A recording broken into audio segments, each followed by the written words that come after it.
Alhamdulillah, Alhamdulillah nahmaduhu wa nasta'inuhu wa nasta'in wa na'udzu billahi min syururi anfusina wa min sayyiati a'malina may yahdihillahu fala mudilla lahu wa may yudlil fala hadiya lahu. Asyhadu an la ilaha illallah wahdahu la syarika lahu wa asyhadu anna Muhammadan abduhu wa rasuluhu la nabiyya ba'dahu.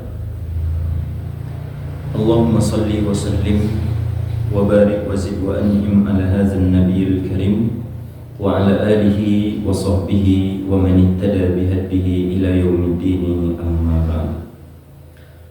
Puji beserta syukur kita haturkan kepada Allah Subhanahu wa taala. Salawat dan salam kita berbanyak mengucapkan untuk junjungan Nabi besar kita Muhammad sallallahu alaihi wasallam. Bapak Ibu jamaah salat subuh yang dimuliakan oleh Allah Subhanahu wa taala.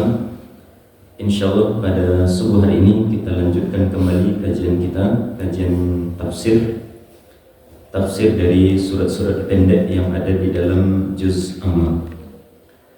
Terakhir yang kita bahas dan masih pada surat yang sama insyaallah, yaitu tafsir dari surat At-Tariq. Dan kita sudah sampai pada ayat yang ke-10. Maka insyaallah subuh hari ini kita lanjutkan ayat yang ke-11 sampai ayat yang ke-17, sampai ayat yang terakhir. Seperti biasa Bapak Ibu, untuk mengambil keberkahan dari ayat-ayat ini, maka kita baca bersama-sama, mohon diikuti. A'udzu billahi minasy syaithanir rajim. A'udzu billahi minasy syaithanir rajim. Bismillahirrahmanirrahim. Bismillahirrahmanirrahim. Was-samaa'i dzatir raj'. Was-samaa'i dzatir raj'. Wal ardi dzatis sadr. Wal ardi dzatis sadr. Innahu laqawlun fasl. وما هو بالهزل إنهم يكيدون كيدا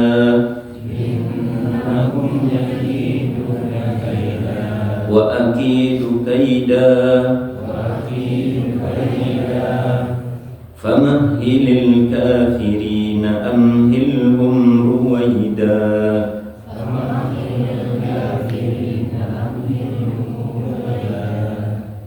Ini ayat yang ke-11 sampai ayat yang ke-17. Surat At-Tariq ini Bapak Ibu itu sedikit berbeda dengan surat-surat yang lainnya.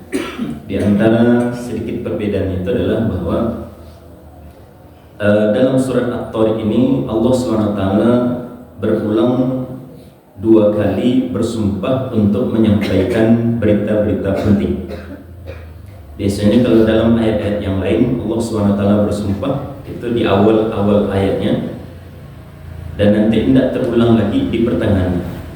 Nah, berbeda dengan surat At-Tariq ini, setelah Allah SWT bersumpah di awal-awal ayat, yaitu dengan firman-Nya was-samaa'i wat-tariq wa ma adraka mat-tariq an-najmus tsaqib.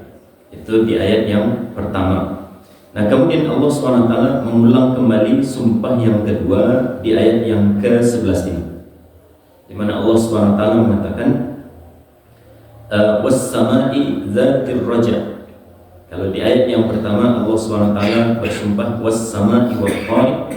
Nah, di ayat yang ke-11 ini Allah SWT bersumpah dengan menyebutkan was-samaa'i dzatir raj'. Was-samaa'i dzatir raj'. Nah, berarti lebih kurang Bapak Ibu, maknanya bahwa di dalam ayat ini minimal ada 2 berita penting yang ingin disampaikan oleh Allah Subhanahu wa taala. Kalau dari ayat yang pertama, dari sumpah yang pertama, itu isinya itu adalah in kullu nafsin lamma 'alaiha hafiz. Lebih kurang isi dari sumpah yang ingin disampaikan oleh Allah itu adalah bahwa setiap manusia ini atau setiap kita ini itu selalu diawasi oleh Allah SWT. Kan itu isi sumpah di ayat yang pertama. Allah bersumpah demi langit, Allah SWT bersumpah demi bintang-bintang yang ada di luar angkasa. Kemudian Allah SWT mengatakan in kullu nafsin lamma 'alaiha hafiz, bahwa setiap manusia itu ada yang mengawasi, ada pengawasan dari malaikat, dan terlebih ada pengawasan dari Allah Subhanahu wa Ta'ala. Dan manusia itu tidak luput mulai dari terutama mulai dari semenjak dia usia balik sampai dia meninggal dunia, itu selalu berada dalam pengawasan Allah Subhanahu wa Ta'ala. Itu isi dari sumpah yang pertama yang disampaikan oleh Allah Subhanahu wa Ta'ala. Nah, di ayat yang ke-11 ini Allah Subhanahu wa Ta'ala kembali bersumpah. Berarti ada informasi yang kedua yang juga sangat penting yang ingin disampaikan oleh Allah Subhanahu wa Ta'ala.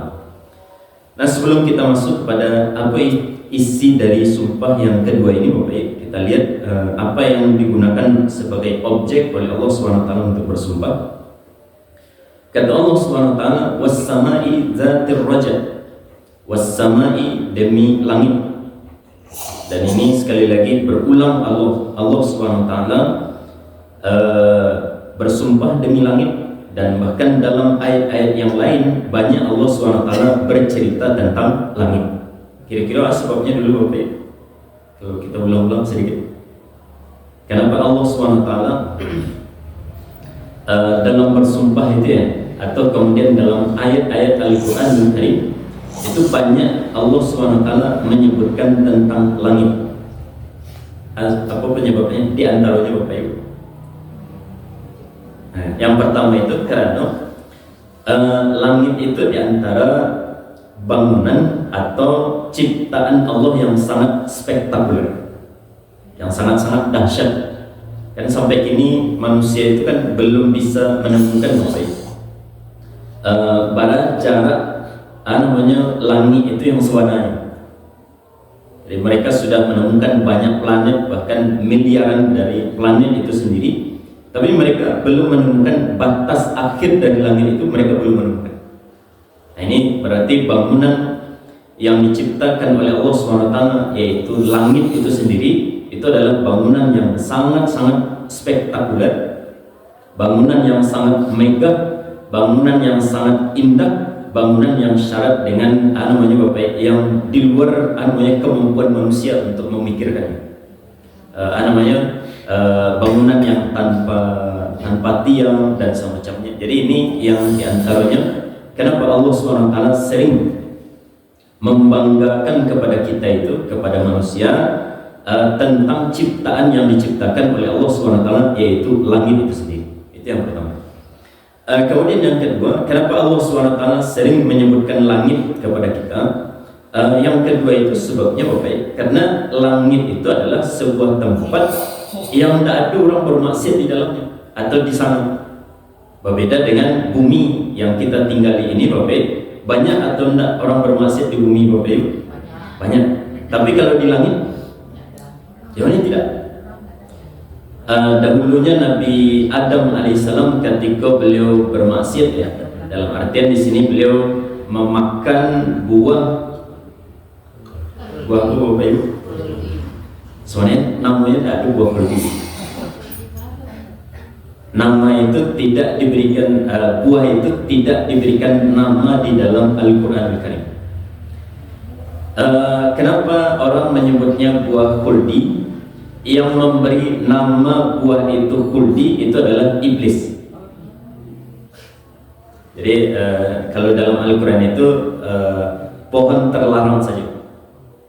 Nah, kemudian iblis itu untuk menggoda Nabi Adam alaihissalam supaya beliau itu mau memakan buah terlarang tadi Bapak, maka beliau menamakan syajaratul khuldi. Ini pohon kekekalan. Jadi khuldi itu artinya kekal.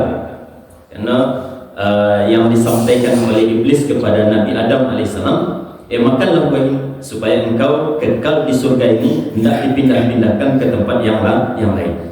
Kayak itu namanya khuldi. Nah, sebenarnya namanya tidak ada Bapak. namanya pohon terlarang saja. Nah, ketika Nabi Adam alaihissalam memakan buah terlarang tadi, apa yang terjadi Bapak?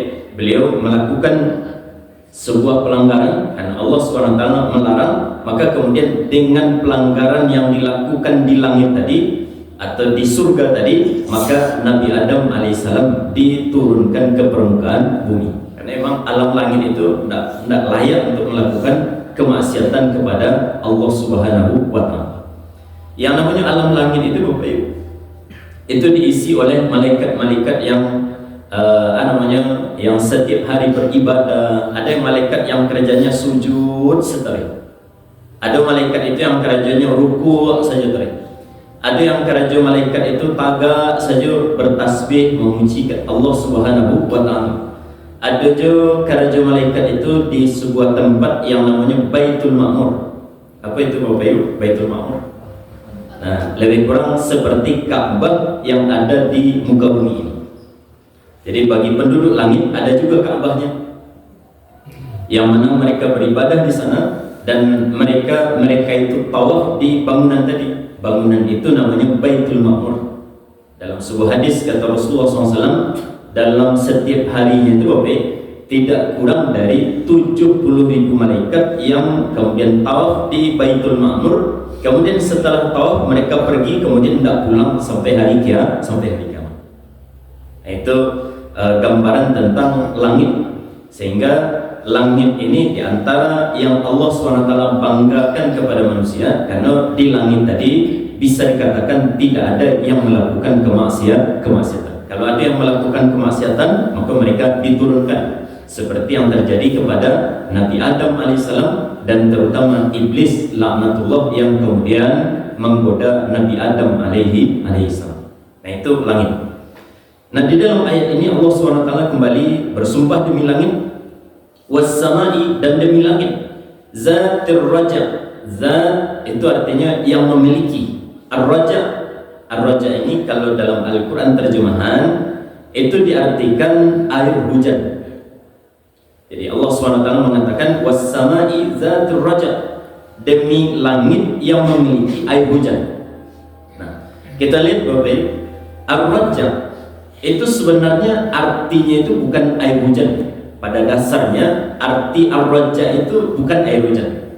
Air hujan itu kalau dalam bahasa Arab itu adalah al-matar, hujan, atau kemudian al-ghaith, itu artinya juga hujan. Nah, kenapa para ulama kita itu mengatakan atau mentafsirkan bahwa yang dimaksud dengan ar-raja di sini adalah air hujan? Karena itu adalah salah satu dari ciri-ciri air hujan. Jadi ar-raja itu arti dasarnya Bapak Ibu. Ar-raja itu dari kata-kata raja'a. Nanti bisa bentuk yang lain itu adalah rujuk. Kalau rujuk itu artinya Bapak Ibu, rujuk. Seorang suami setelah menceraikan istrinya, rujuk balik. Arti dari rujuk Bapak Ibu, kembali. Sesuatu yang namanya kembali itu namanya raja. Itu namanya ar-raja.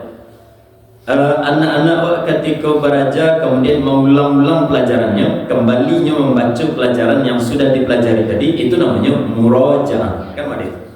Murajaah. Nah, artinya ar-raja itu pada dasarnya artinya bukan air hujan, tapi arti dasarnya itu adalah kembali. Nah, kemudian para ulama kita tidak mengartikan ar-raja di sini kembali, karena memang bukan itu yang kemudian dimaksud dalam ayat ini. Nah, menurut Imam Ibnu Abbas, salah seorang ahli tafsir dari para sahabat Rasulullah SAW, beliau mengatakan bahwa yang dimaksud dengan ar-raja itu seperti yang ada dalam Al-Quran terjemahan kita, yang dimaksud dengan ar-raja itu adalah air hujan. Nah, kenapa air hujan ini dinamakan namanya Bapak ar-raja itu dikatakan air hujan? Karena yang namanya air hujan itu siklusnya itu dari kemudian bisa turunnya oleh Bapak Ibu. Dari air hujan itu berasal Bapak Ibu? Bukan dari langit. Air hujan itu adalah berasal dari permukaan bumi, dari laut, dari air-air yang lainnya yang ada proses penguapan kemudian naik ke langit. Kemudian singgah atau apa namanya itu Bapak, namanya di awan ya.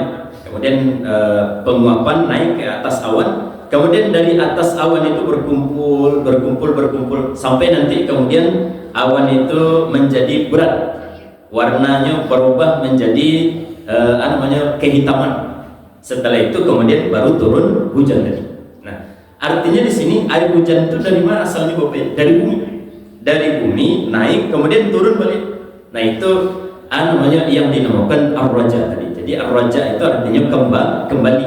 Setelah sebelumnya dia berasal dari bumi, naik melalui penguapan tadi, kemudian turun balik ke permukaan bumi. Nah, itu yang dimaksud dengan ar-raja. Nah, ini tafsir di antara tafsir dari para sahabat. Jadi yang dimaksud dengan ar-raja itu adalah air hujan. Dan ini Bapak Ibu menjadi salah satu mukjizat dari ilmu pengetahuannya.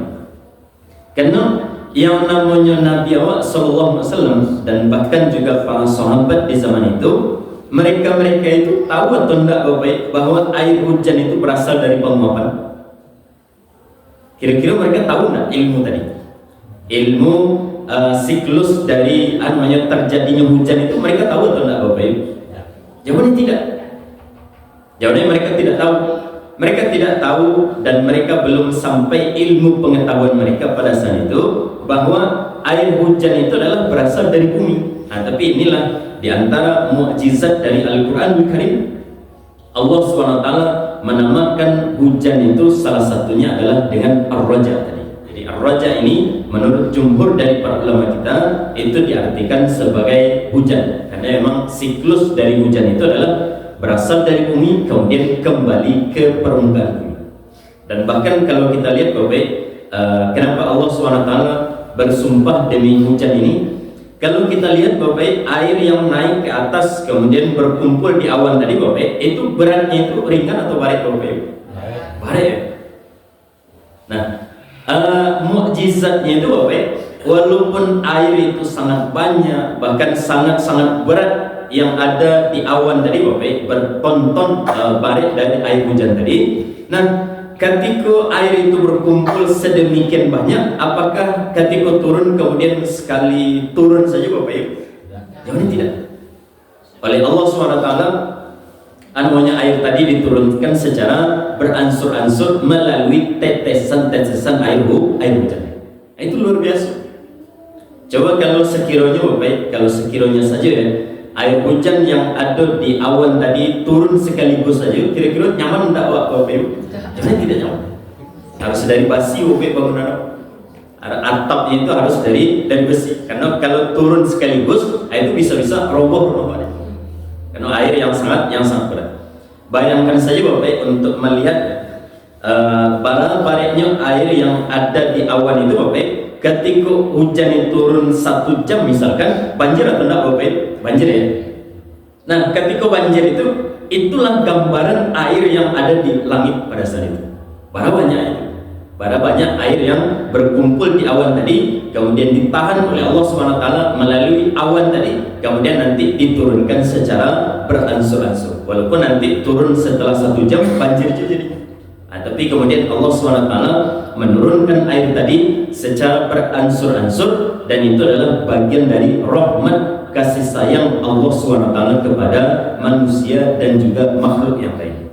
Itu makanya Allah SWT dalam ayat ini Allah SWT menggunakan objek untuk bersumpah itu adalah salah satu kehebatan atau salah satu yang Bapak, yang istimewa dari ciptaan Allah SWT, yaitu air hujan yang ada di awan yang ditampung melalui awan tadi oleh Allah Subhanahu wa Ta'ala. Ini makna yang pertama dari ar-raja. Nah, makna yang lain Bapak yang juga disampaikan oleh para ulama kita, ada yang mengatakan maknanya itu bukan air hujan. Walaupun yang paling masyhur sekali lagi di dalam tafsir-tafsir yang disebutkan, yang paling masyhur itu adalah ar-raja, itu artinya adalah air hujan. Tapi nanti ada pendapat yang lain yang mengatakan bahwa yang dimaksud dengan ar-raja itu adalah al-malaikah. Maksudnya itu adalah para malaikat. Nah, kenapa mereka itu dikatakan ar-raja? Karena yang namanya malaikat pada umumnya Bapak, mereka itu banyak ya. mayoritas dari mereka itu banyak yang pergi dari langit ya, kemudian balik. Itu malaikat. Jadi ar-raja dia pergi kemudian balik atau kembali balik. Sehingga mereka itu bisa juga dikatakan ar-raja. Sebagai contoh, malaikat yang pergi kemudian balik baik. Contohnya malaikat Jibril alaihissalam. Terutama ketika beliau Nabi awak sallallahu alaihi wasallam menjadi nabi dan rasul, itu berulang-ulang atau enggak bolak-baliknya malaikat Jibril Bapak Ibu. Dia berulang-ulang. Nah, beliau harus dari langit kemudian turun ke permukaan bumi. Dari permukaan bumi nanti naik lagi ke langit. Nanti disuruh lagi oleh Allah SWT turun lagi, naik lagi. Nah, itu namanya malaikat Jibril alaihissalam. Kalau setelah Nabi meninggal dunia, malaikat Jibril masih bolak-balik langit bumi atau tidak Bapak Ibu?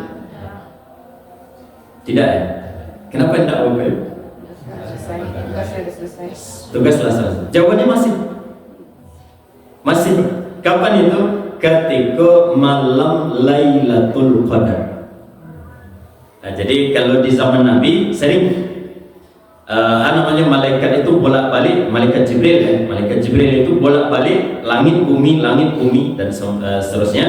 Nah, setelah Nabi awal sallallahu alaihi wasallam meninggal dunia, itu minimal malaikat Jibril alaihissalam turun ke permukaan bumi, kemudian balik. Kapan itu? Ketika malam Lailatul Qadar. Kata Allah Subhanahu wa taala, tanazzalul malaikatu warruhu. Nah, yang dimaksud dengan ar-ruh di sini adalah malaikat Jibril alaihissalam. Tanazzalul malaika, para malaikat turun, warruh dan juga malaikat Jibril. Tanazzalul malaikatu warruhu fiha biizni rabbihim min kulli amrin salamun hiya hatta matla'il fajr. Nah, ini ayat tentang malam Lailatul Qadar. Jadi itu malaikat Jibril. Nah, kalaupun malaikat Jibril itulah jarang turun ke permukaan bumi, tapi malaikat-malaikat yang lain masih banyak yang mereka bolak-balik dari langit ke bumi, kemudian untuk tugas yang ditugaskan oleh Allah Subhanahu wa taala. Siapa malaikat yang zaman awak kini Bapak? Yang kerajanya terus berbolak-balik langit dan bumi Bapak, di antaranya Raqib Atid, menulis apa? Saya kerajanya yang tidak bolak-balik. Raqib Atid ini ya, itu tugasnya itu mencatat ayat yang kerajaan saja terus. Catat ayat yang kerajaan ditulis. Nah, malaikat yang bolak-balik itu malaikat yang melaporkan amal yang kita lakukan. Jadi ada namanya malaikat yang wallahu alam siapa malaikatnya Bapak. Tapi yang lain tugas mereka itu adalah melaporkan. Jadi setelah kita beramal minimal dalam sehari itu Bapak, atau dalam sehari itu malaikat itu melaporkan amal yang kita kerjakan sekali dalam sehari, yaitu ketika di waktu asar di setiap harinya. Lapor kepada Allah. Jadi catatan amal yang sudah ditulis oleh oleh malaikat Raqib, oleh malaikat Atid tadi Bapak, nanti akan dilaporkan oleh malaikat yang wallahu alam siapa namanya. Tapi mereka itulah yang kemudian bertugas melaporkan amal-amal yang kita kerjakan. Nah, itu namanya malaikat tukang lapor namanya. Malaikat namanya itu Bapak, kalau dalam bahasa ya nggak salah dia namanya. Nanti laki lah namanya. Nah, kemudian ada lagi namanya malaikat as-sayyahuna fil ard. Malaikat-malaikat yang berterbangan ke sana kemari di permukaan bumi, kemudian mereka melapor juga. Nah, ini laporannya beda lagi Bapak. Laporan ini secara umum Bapak. Jadi yang dilaporkan oleh malaikat ini adalah yang dilakukan oleh manusia di permukaan bumi secara umum. Jadi mereka berjalan, mereka terbang dari satu tempat ke tempat yang lainnya, kemudian melaporkan. Contoh ini misalkan sedang mengaji. Setelah sholat subuh awak berjamaah, kemudian awak mengaji bersama-sama, ada malaikat yang kemudian memperhatikan ayat yang awak kerjakan, kemudian mereka naik balik. Yang mereka laporkan apa? Yang mereka laporkan itu adalah amal secara umum atau amal jama'i yang kita kerjakan bersama-sama. Jadi nantinya melapor lebih kurang ya kepada Allah SWT bagaimana kondisi, padahal Allah lebih tahu. Kata malaikat tadi, aku tinggalkan orang-orang di nama tempatnya perumahan Bukit Tinggi Indah misalnya. Aku tinggalkan orang-orang di perumahan Bukit Tinggi Indah sedangkan mereka sedang mengaji. Barangkali dia sampaikan nomor-nomor masing-masing. Wallahu a'lam. Ini namanya laporan umum yang diberikan oleh malaikat kepada Allah Subhanahu wa Ta'ala. Padahal Allah itu lebih tahu. Cuman memang itu lebih kerennya pada itu. Jadi walaupun Allah itu lebih tahu ya tentunya, tapi kemudian ketika ada yang melapor, ada yang sibuk melapor, berarti namanya lebih keren bagi Allah Subhanahu wa Ta'ala. Ini namanya malaikat-malaikat yang bertugas melaporkan. Dan masih banyak malaikat-malaikat yang lain yang kemudian mereka juga berbolak-balik langit dan bumi. Makanya dalam ayat ini ada sebagian para ulama kita yang mengatakan bahwa makna dari ar-raja itu, karena arti dasarnya bukan hujan, bukan malaikat, maka artinya itu bisa lebih dari satu. Maka di antara mereka ada yang mengatakan bahwa ar-raja di sini artinya adalah malaikat. Malaikat Jibril, malaikat-malaikat yang lain yang mereka turun kemudian kembali balik ke langit untuk kemudian mengerjakan apa yang diperintahkan oleh Allah Subhanahu wa Ta'ala. Ini was-sama'i zatir raja. Kemudian di ayat yang kedua, maksudnya ayat yang ke-12, wal ardi zatis sada. Allah Subhanahu wa Ta'ala bersumpah demi bumi zatis sada yang memiliki rengkahan, namanya Bapak Ibu, belahannya. Bumi itu terbelah. Bumi itu terbelah. Dan bumi yang memiliki belahan.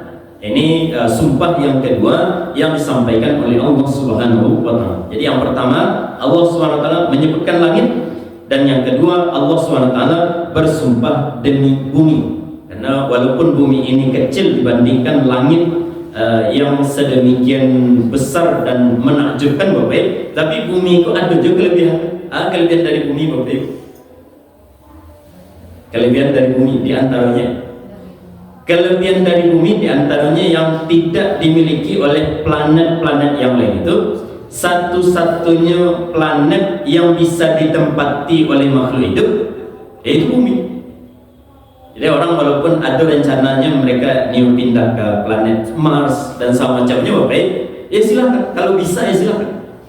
Yang jelas kalau dalam Bapak sampai saat ini kalau di dalam Al-Qur'anul Karim Allah SWT seperti dalam surat An-Naba misalkan, Allah SWT menjadikan bumi ini sebagai tempat tinggal. Nah, ada isyarat dalam ayat-ayat yang seperti ini bahwa satu-satunya planet yang bisa ditempati itu ya hanya bumi saja. Adapun planet-planet yang lain barangkali bisa dikunjungi, barangkali bisa mengadakan penelitian dan semacamnya. Tapi kalau untuk tinggal di planet-planet yang lain, isyarat-isyarat dari ayat Al-Qur'anul Karim tidak bisa. Jadi tidak akan bisa orang tinggal di bulan, tidak akan bisa orang tinggal di planet Mars dan semacamnya seperti yang disebutkan oleh orang-orang di zaman sekarang. Kan ada rencana-rencana mereka Bapak untuk pindahnya ke planet Mars, planet-planet yang lain. Wallahu a'lam. Kalau di dalam ilmunya Al-Qur'anul Karim atau isyarat dari Al-Qur'an ya, bahwa satu-satunya planet yang bisa ditempati itu hanyalah planet bumi saja. Dan ini yang kemudian Allah SWT bersumpah dalam ayat ini menyebutkan bumi seolah-olah walaupun langit itu besar, tapi dia tidak akan ada artinya kalau tidak ada bumi. Jadi bumi ini memang kecil dibandingkan planet yang lainnya, tapi dia memiliki keistimewaan yang tidak dimiliki oleh planet-planet yang lainnya. Nah, kata Allah SWT, wal ardi dzatis sada, demi bumi yang memiliki belahan. Nah, belahan ini maknanya Bapak, yang dimaksud dengan belahan di sini maksudnya itu adalah ketika tumbuh-tumbuhan itu tumbuh, itu nanti selalu dia membelah bumi sehingga dia bisa keluar. Makanya sebagian kalau dalam Al-Quran terjemahan as-sadda ini yang arti dasarnya itu adalah belahan, karenanya membelah bumi, tumbuhan tadi ketika tumbuh. Oleh sebagian para ulama diartikan supaya mudah memahaminya, mereka mengatakan arti dari as-sadda itu adalah yang memiliki tumbuh-tumbuhan. Makanya dalam Al-Quran terjemahan kalau kita lihat arti dari as-sadda itu apa? Wal ardi dzatis sadda, dan demi bumi yang memiliki tumbuh-tumbuhan. Padahal arti dasarnya bukan tumbuh-tumbuhan, tapi akibat dari bumi tadi bisa terbelah, masuk biji-biji ke dalamnya, kemudian nanti air hujan turun dan semacamnya, nanti dia bisa terbelah sehingga bisa tumbuh tumbuhan dari permukaan bumi tadi. Maka itu arti dasarnya Bapak. Tapi kemudian untuk memudahkan memahaminya, para ulama kita dalam Al-Quran terjemahan mereka menerjemahkan as-sadda itu adalah sebagai tumbuh-tumbuhan. Wal ardi dzatis sadda, dan demi bumi yang memiliki tumbuh-tumbuhan, karena bumi tadi subur dengan catatan bahwa bumi tadi adalah bumi yang subur. Nah, sekarang kita masuk Bapak. Lalu apa informasi yang ingin disampaikan oleh Allah SWT? Yang informasi ini adalah informasi yang sangat penting, sampai-sampai kemudian Allah bersumpah sebelumnya untuk menyampaikan.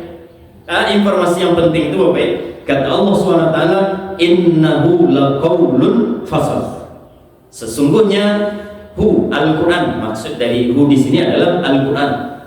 Sesungguhnya Al-Quran itu adalah laqaulun fasal, merupakan ucapan yang fasal, yang memisahkan antara yang hak dengan yang batil. Nah, ini berarti Allah SWT menyebutkan tentang kebenaran Al-Quran.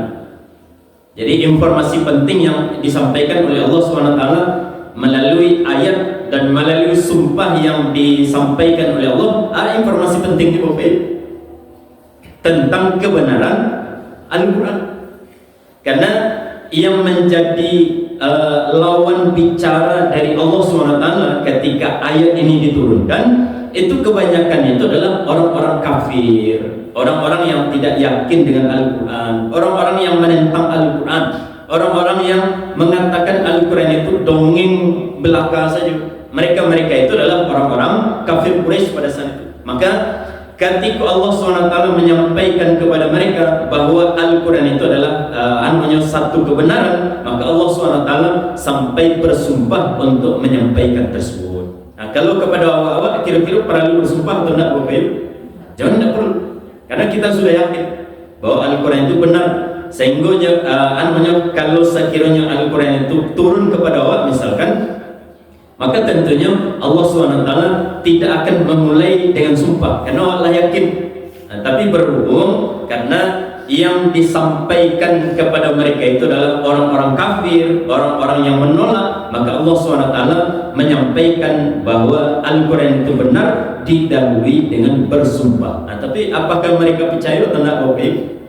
Mereka juga tidak percaya. Nah, ini karakter dari orang-orang kafir yang ada di Makkah pada saat itu. Nah, sedikit kata para ulama kita itu Bapak, ketika Allah SWT bersumpah demi langit yang memiliki air hujan, kita ambil satu tafsir saja. Allah SWT menyebutkan air langit yang memiliki hujan, Allah menyebutkan bumi yang subur yang menumbuhkan, kemudian tiba-tiba Allah SWT menyebutkan tentang Al-Quran. Kira-kira ada korelasi atau tidak Bapak? Ada korelasi atau tidak? Allah sebutkan sumpahnya. Jadi biasanya Bapak, setiap Allah bersumpah, yang Allah sebutkan dalam sumpah itu ada kaitannya nanti dengan informasi yang disampaikan. Seperti dalam ayat ini, Allah SWT bersumpah demi langit yang memiliki air hujan, kemudian bumi yang subur yang menumbuhkan. Nah, kira-kira apa korelasinya dengan Al-Quran Bapak Ibu? Nah, oleh para ulama kita itu mengatakan, mereka mengatakan bahwa seolah-olah Allah SWT ingin menyampaikan kepada Allah bahwa Al-Quran itu sama seolah-olah seperti air hujan. Sama seolah-olah seperti air hujan. Nah, orang-orang yang menerima Al-Quran, orang-orang yang mempercayai Al-Quranul Karim, orang-orang yang mengamalkan Al-Quran itu seolah-olah seperti tanah yang subur. Nah, kalau air hujan kemudian turun ke tanah yang subur, bukan tanah tandus, bukan tanah tanah liat, tapi tanah yang subur. Air hujan turun ke tanah yang subur. Yang akan terjadi Bapak, ada tumbuh-tumbuhan. Nah, lebih kurang ini yang ingin disampaikan oleh Allah SWT melalui sumpah, objek yang digunakan dalam bersumpah, kemudian dengan informasi dari sumpah yang disampaikan. Jadi seolah-olah Allah SWT ingin menyampaikan kepada kita bahwa kalau Al-Quran itu seperti air hujan, awak-awak yang menerima Al-Quran ini Bapak, harusnya sama seperti tanah yang subur. Air hujan yang turun disambut oleh tanah yang subur akan menumbuhkan tumbuh-tumbuhan, akan menumbuhkan bunga, akan menumbuhkan tanaman yang ada buahnya dan semacamnya. Nah, harusnya awak itu Bapak seperti tanah yang subur yang menerima Al-Quran Al-Karim. Yang ketika Allah SWT menurunkan Al-Quran, awak percayai Al-Quran tadi. Yang ketika Allah SWT menurunkan Al-Quran, awak baca Al-Quran tadi. Lain awak baca juga Al-Quran Bapak Ibu. Alhamdulillah. Kadang ada je sebahagian yang baca Al-Quran ku bila Bapak Ibu? Pas Ramadan sih. Pas Ramadan baru baca Al-Quran. Dan itu pun kadang 3 hari sih. 3 hari ambil Al-Quran, baca Al-Quran. Nah, masuk hari yang keempat, tak boleh lupa balik.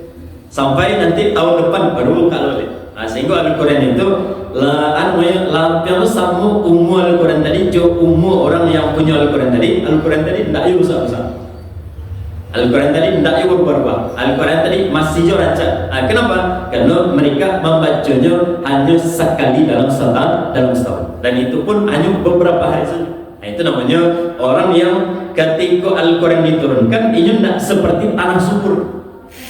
Ini seperti tanah yang gersang. Dan terlebih Bapak, tanah yang subur itu maksudnya adalah mempelajari arti, mempelajari makna dari Al-Quran, kemudian mengamalkan. Nah, dari situ barulah kemudian kita itu bisa dikatakan seperti tanah yang subur. Tanah yang ketika Al-Quran itu datang menyiram awak, kemudian dari siraman kepada tanah yang subur tadi menumbuhkan tumbuh-tumbuhan yang sangat banyak macam. Artinya ada bunga, ada buah dari Al-Quran yang diberikan oleh Allah Subhanahu wa Ta'ala. Nanti akhlak wa elok, nanti ibadah kita bagus, nanti akidah wa lurus, nanti ibadah dan semacamnya itu bagus, karena itu adalah buah dari Al-Quran yang diturunkan oleh Allah Subhanahu wa Ta'ala. Nah, semoga awak termasuk bagian dari orang-orang yang seperti tanah yang subur tadi, yang ketika Allah SWT menurunkan Al-Quran, dia kemudian menyambut dengan baik, kemudian diserapnya dengan baik, kemudian nanti melahirkan amal-amal kesolehan, amal-amal soleh, macam-macam amal soleh. Nah, innahu laqaulun fasl wa ma huwa bil hazl. Kemudian Allah SWT menyampaikan juga bahwa Al-Quran itu bukan main-main. Al-Quran itu bukan main-main. Al-Quran itu isinya kebenaran. Al-Quran itu isinya ada yang main-main. Bahkan Al-Quran itu tidak bisa juga dijadikan sebagai senda gurau untuk main-main. Tak boleh. Jadikan Al-Quran sebagai nada deling HP. Boleh atau tidak Bapak Ibu? Jangan. Nah, itu seolah-olah menyamakan Al-Quran seperti musik, seperti nasyid dan semacamnya. Tidak di situ sampai. Apalagi nanti ketika nada dering tadi berbunyi, misalkan yang kedua itu adalah ayat Al-Quran, kemudian sesuku hati awak untuk mematikan, untuk memutusnya. Nah, ini namanya lebih kurang namanya al-hazal namanya. Awak menjadikan Al-Quran itu sebagai main-main, sebagai senda gurau saja. Nah, innahum yakiduna kaida, menantu Bapak Ibu. Innahum yakiduna kaida. Ketika Al-Quran itu diturunkan oleh Allah SWT kepada orang-orang kafir, nah, Al-Quran itu menjelaskan mana yang benar, mana yang salah, mana yang hak dan mana yang batil. Ketika Al-Quran itu menjelaskan kesalahan-kesalahan mereka, menampakkan kesesatan,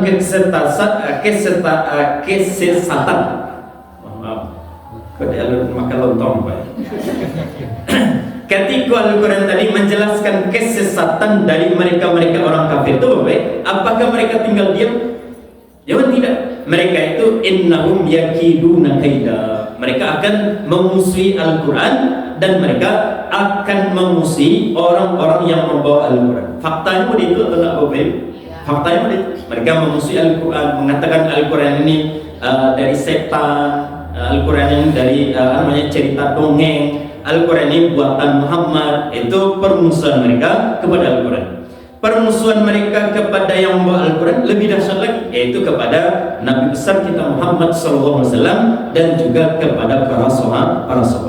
Dan sampai hari ini, orang-orang yang membawa Al-Quran yang menjelaskan kesesatan dari namanya paham-paham yang sesat dari agama-agama selain dari agama Islam, maka Islam ini menjadi agama yang dimusuhi oleh semua agama. Karena yang menjalihan sadunya mayang batu, mayang salah.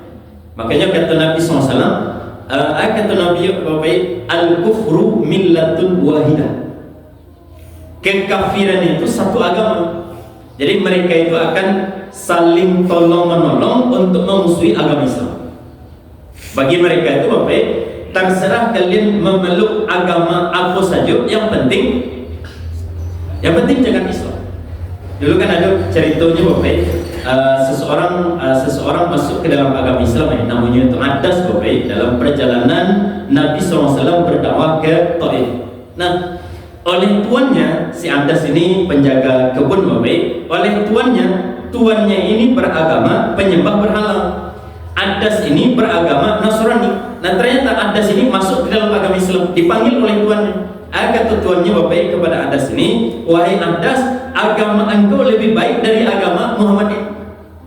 Artinya Bapak, mereka itu walaupun beda agamanya, tapi mereka akan saling sokong menyokong satu di yang lain untuk tetap beragama di agama mereka saja. Yang penting jangan masuk ke dalam agama Islam. Itu permusuhan mereka. Nah, jadi jangan Bapak sebagai orang Islam jangan gampang percaya dengan orang-orang di luar agama Islam.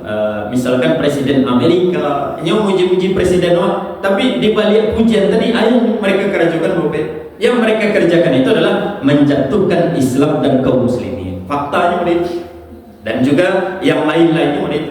Barangkali ada sedikit yang berbeda Bapak, tapi mayoritas yang namanya orang-orang kafir, mereka itu adalah millatun wahidah. Mereka itu satu agama, tolong-menolong, dan mereka memusuhi agama Islam secara bersama-sama.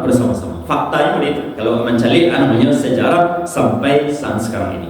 Nah, kemudian kata Allah SWT, wa akidu kaida. Kalaupun mereka itu membuat tipu daya, kata Allah SWT, wa akidu kaida. Saya pun, kata Allah SWT, akan membuat tipu daya untuk menghancurkan mereka, supaya mereka itu gagal dalam setiap tipu daya yang mereka lakukan. Seperti yang terjadi kepada Nabi besar kita Muhammad SAW. Barangkali Nabi yang ingin dibunuh Bapak, sering. Tapi kemudian oleh Allah SWT dibuat tipu daya yang jauh lebih hebat, sehingga Nabi itu selamat dari upaya pembunuhan yang dilakukan berulang kali oleh orang kafir. Nah, kalau zaman kini Pak, aku tidak ada nampak Bapak, Allah SWT membalas tipu daya mereka. Kan ada yang bertanya kadang begitu.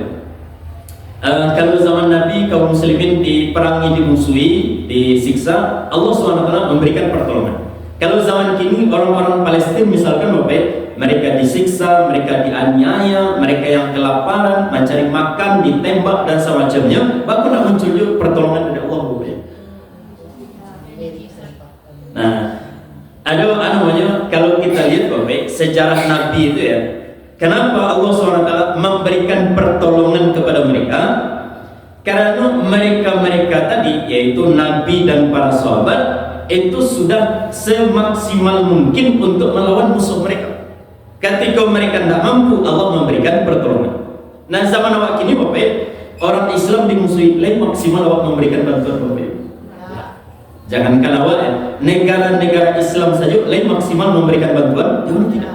Bahkan negara-negara Islam di zaman sekarang mereka yang kemudian memberikan akses kepada orang-orang Yahudi untuk memerangi orang-orang di Palestina. Kan boleh itu negara-negara teluk itu Bapak, mereka yang mempersilahkan negara-negara Amerika, Jerman mengirim senjata-senjata mereka ke Israel tadi, ke Yahudi tadi, sehingga dengan senjata tadi mereka kemudian memerangi orang-orang Palestina. Saya yang baulah Bapak, yang baulah orang Islam. Sehingga orang Islam yang akan ditolong oleh Allah itu adalah orang Islam yang sudah memaksimalkan usahanya, bukan orang Islam yang justru memberikan jalan akses bagi orang-orang kafir untuk memusuhi saudara-saudaranya sendiri. Jadi jangan disalahkan, jangan protes kepada Allah. Yang kita protes itu adalah apa yang kita lakukan sebagai umat Islam. Nah, kemudian terakhir kata Allah SWT, famahilil kafirina amhilhum ruwaida. Biarkanlah mereka bersenang-senang sedikit dengan tipu daya yang mereka lakukan. Nanti pada akhirnya mereka akan dibinasakan oleh Allah SWT, baik di dunia ataupun di akhirat.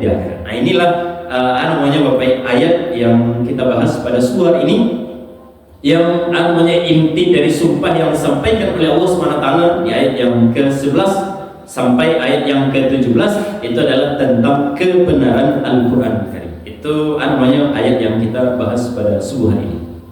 Kira-kira dari situ ada pertanyaan Bapak? Tidak ada, karena waktu sudah habis juga Bapak. Dan terakhir ada sedikit yang perlu aku sampaikan Bapak, atau yang ingin aku sampaikan. Tapi sebelumnya mohon maaf kalau itu mengganggu dan semacamnya. Ada adik awak atau anak awak yang baru tamat dari Al-Irsyad bulan Kambang Bapak.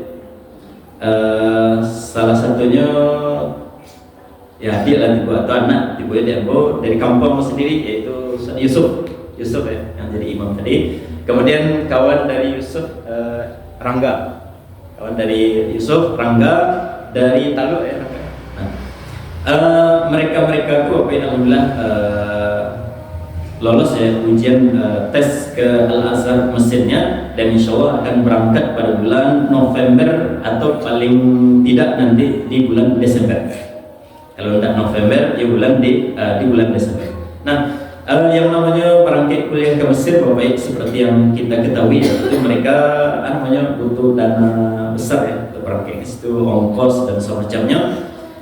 Terutama 1 tahun selama di Mesir itu belum mendapatkan biaya siswa sama sekali biasanya. Nah, karena itu awak sebagai Bapak sesama kaum muslimin dianjurkan bagi untuk kemudian saling meringankan, sekaligus ini sebagai investasi akhirat terbaik. Nah, kenapa mau sampaikan terbaik Bapak? Karena nanti dengan awak sedikit memudahkan perjalanan mereka. Hanya berjalan baik ke Mesir, perjalanan mereka itu ibadah, tapi itu ibadahnya doa. Ketikanya di Mesir menuntut ilmu, waktu mereka itu sama dengan orang yang berjihad di jalan Allah. Pahala mereka berjihad itu dapat jadi waktu. Nanti setelah mereka selesai di Mesir, kemudian menyebarkan ilmu yang mereka dapatkan di sekolah-sekolah, di pengajian dan semacamnya, maka ilmu tadi, pahala dari ilmu yang disampaikan tadi mengalir juga. Nah, ini yang namanya investasi akhirat terbaik.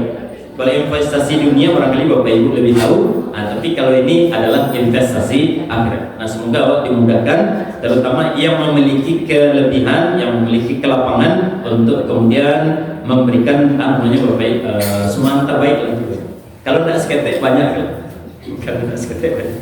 Nah, apa caranya itu nanti si Ananda, si Yusuf dan juga Rangga beliau lah membawa amplop Bapak, bisa diberikan sekarang bisa. Kalau lagi mau pitih Bapak Ibu kini silakan. Kalau tidak ada, tidak usah tentunya. Kalau yang tidak sedang mau pitih kini Ustaz, ya bawa saja amplopnya dulu, nanti mohon dititip barangkali ke pengurus. Amplop saja dibagikan. Atau kalau melewati rekening langsung bisa juga ada rekening. Nanti proposalnya ada bawa ya. Nah, itu barangkali sedikit tambahan, dan mohon maaf sebelumnya kalau mengganggu. Itu yang bisa saya sampaikan. Wassalamualaikum warahmatullahi wabarakatuh.